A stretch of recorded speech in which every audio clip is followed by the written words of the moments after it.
Assalamualaikum warahmatullahi wabarakatuh. Pada pembelajaran fikih kali ini, Ustazah Umi akan melanjutkan bab yang kemarin ya. Kemarin kita sudah membahas tentang yang tidak boleh dilakukan bagi perempuan yang sedang haid.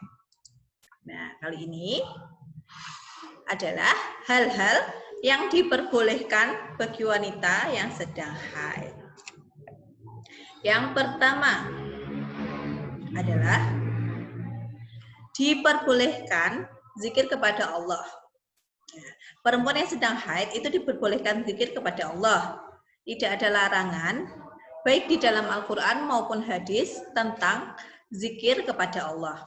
Oleh karena itu, perbanyaklah zikir, karena ada beberapa manfaat dari zikir. Di antaranya yang pertama adalah mendapatkan kebahagiaan setelah kematian. Jadi, seorang muslim yang meninggal dunia, harta, istri, anak, kekuasaan, semuanya ditinggalkan. Tapi,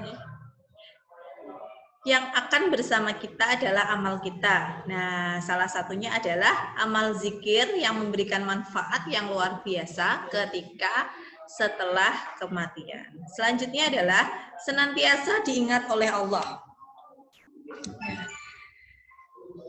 Selanjutnya diliputi kebaikan demi kebaikan. Yang kedua adalah diperbolehkannya ihram dan wukuf di padang Arafah. Jika hal-hal yang dilarang itu adalah tawaf, yang diperbolehkan ketika berhaji adalah ihram dan wukuf di padang Arafah.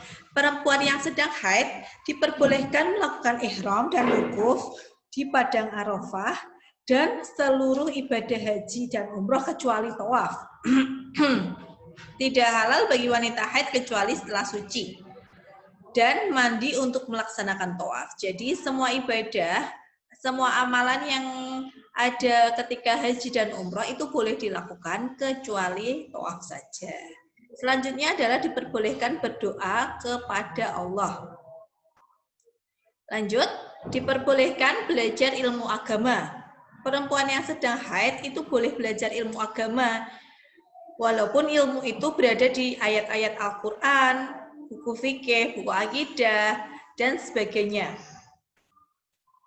Karena buku itu termasuk mushaf, maka boleh dipegang dan dibawa untuk dipelajari. Jadi ini dengan niat untuk belajar ilmu agama ya, itu diperbolehkan.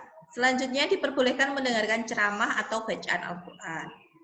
Diperbolehkan menyampaikan kajian dan kegiatan lainnya yang tidak dilarang.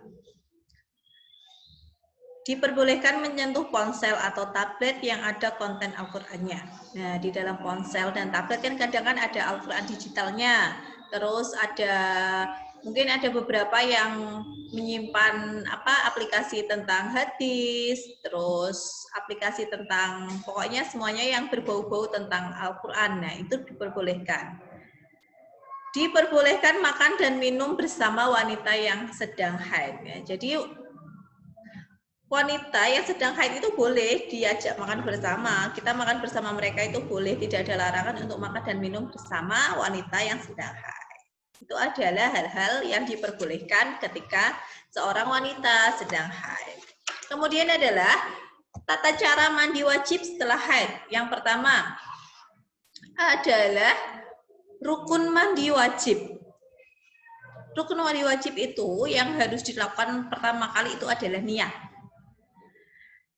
Setiap hendak mandi, diwajibkan niat kepada Allah untuk mensucikan hadas besar, terutama haid ya. Niat itu adalah keinginan hati untuk menghilangkan hadas besar dengan cara mandi. Yang kedua adalah menyiram air ke seluruh tubuh sampai merata. Nah, ini ketika menyiram air ke seluruh tubuh saat mandi wajib, diusahakan seluruh tubuh tersiram semuanya. Tidak ada bagian tubuh yang tidak terkena air mulai ujung kaki sampai mulai ujung rambut sampai ujung kaki. Dan yang terakhir adalah mengalirkan air ke jari-jari dan rambut. ketika mengalirkan air ke jari-jari dan rambut, kita harus mencermati tempat-tempat yang tidak terkena air, seperti sela-sela jari kaki, ketiak, tali pusar, dan sebagainya. Yaitu tempat-tempat yang tersembunyi atau bahasa Jawanya seng nyelempet. Nah, bagi perempuan-perempuan yang bertubuh subur, itu kan pasti ada lipatan-lipatan lemaknya. Nah, itu juga harus kita telusuri agar terkena air. Jadi, mengalirkan airnya itu sampai ke sela-sela yang tidak terkena air. Jadi wajib kita sela-selakan gitu. Kita apa ya namanya? Kita harus menyela-nyelakan biar airnya bisa membasahi seluruh tubuh. Jadi intinya adalah rukun mandi wajib itu ada 3. Yang pertama adalah niat, yang kedua menyiramkan air ke seluruh tubuh sampai merata, dan yang terakhir adalah mengalirkan air ke jari-jari dan rambut. Itu tadi adalah rukun mandi. Sedangkan sunnah mandi wajib yang pertama adalah membaca bismillah. Membersihkan kedua telapak tangan sebelum dicelupkan ke air. Memulai dengan menghilangkan kotoran terlebih dahulu. Nah, maksudnya itu adalah kotoran-kotoran yang tidak bisa ditembus oleh air. Seperti kalian bermain cat. Nah, itu catnya yang menempel di tangan itu harus dibersihkan dulu agar hilang. Atau ketika kalian bermain lem, bermain apapun yang menempel dan itu tidak bisa terkena air, maka itu harus dihilangkan dulu. Mendahulukan anggota tubuh wudhu. Berwudhu sebelum mandi wajib, dan semuanya harus dilakukan berturut-turut. Nah, itu adalah sunnah dari mandi wajib. Urutan mandi wajib yang dicontohkan oleh Rasulullah. Yang pertama adalah kalian harus membaca basmalah bersama dengan niat mandi. Kemudian membersihkan telapak tangan, menghilangkan kotoran yang ada di badan, membersihkan kemaluan atau beristinja, berwudu sebelum mandi. Jika kalian melakukan hadas kecil, ketika setelah berwudu, kalian tidak usah berwudu lagi, cukup berwudunya sekali aja, misalnya kentut ataupun pipis, itu tidak perlu wudu lagi.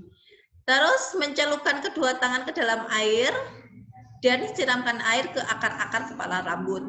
Jadi disiram sambil dipijat-pijat itu kepalanya, akar-akar rambutnya. Menyiram atau mengguyur air ke kepala untuk pertama kali sebanyak 3 kali. Jadi disiramkan air dari atas kepala itu sebanyak 3 kali. 1, selesai, 2, 3. Itu disiramkan sebanyak 3 kali. Itu urutan mandi wajib ya. Selanjutnya adalah mendahulukan anggota badan sebelah kanan. Jika kalian sudah selesai mengguyur kepala di sebanyak 3 kali, kalian mau menyiram badan, dahulukan bagian sebelah kanan. Jadi kalian mengguyur dulu pundak sebelah kanan, kemudian pundak sebelah kiri. Ketika kalian menggunakan sabun, basuhlah sebelah kanan dulu, kemudian sebelah kiri. Nah, mengguyur air ke seluruh tubuh sebanyak 3 kali. Tidak meminta tolong orang lain kecuali ada uzur atau halangan. Mandi di tempat yang sekiranya tidak terkena percikan air mandi. Jadi air yang untuk mandi itu sekiranya itu tempatnya itu lebih tinggi dari dari kalian mandi, biar tidak terkena percikan air. Kalau kalian mandi di ember, sekiranya kalian itu ketika menyiramkan air ke seluruh badan itu menjauh dari ember. Jadi cipratan air itu tidak masuk lagi ke dalam ember. Tidak berbicara kecuali ada keperluan penting ketika sedang mandi. Jadi kalau nyanyi-nyanyi tidak usah dulu ya ketika mandi ya. Nah itu. Selanjutnya yang terakhir adalah hal-hal yang dimakruhkan ketika sedang mandi wajib. Yang pertama menggunakan air yang berlebihan. Nah, hemat energi ya, tidak boleh boros-boros dalam menggunakan air. Itu dimakruhkan. Dimakruhkan itu maksudnya adalah lebih baik ditinggalkan. Selanjutnya mandi di tempat yang ada najisnya. Lah, di tempat yang ada najisnya itu dilarang. Bukan dilarang, ding. Lebih baik jangan di tempat seperti itu karena takutnya nanti kalian malah terkena najis dari sesuatu yang ada di tempat tersebut. Mandi wajib dengan air sisa bersuci perempuan. Maksudnya itu adalah seperti tadi, percikan air dari mandi tadi yang masuk kembali ke ember itu sudah dianggap sebagai air sisa. Jadi lebih baik tidak menggunakan air yang seperti itu. Mandi tanpa penutup. Nah, kalian mandi tapi tidak ada penutupnya, itu dimakruhkan ya. Maksudnya penutup itu adalah ada tembok, terus ada tirai ataupun apa gitu. Kalau misalnya tidak punya kamar mandi, tapi untuk zaman sekarang pasti sudah punya kamar mandi semua ya. Jadi mandinya pasti di tempat yang tertutup. Mandi dengan air yang tidak mengalir. Nah, ini tidak boleh mandi dengan air yang tidak mengalir. Nah, itu tadi adalah hal-hal yang dibolehkan bagi orang yang sedang haid serta tata cara mandi ketika selesai haid. Baik itu rukun mandi, terus sunnah mandi, tata cara mandi Rasulullah, dan hal-hal yang dimakruhkan ketika mandi wajib. Nah, cukup sekian dari Ustazah Umi. Wabillahi taufiq wal hidayah. Wassalamualaikum warahmatullahi wabarakatuh.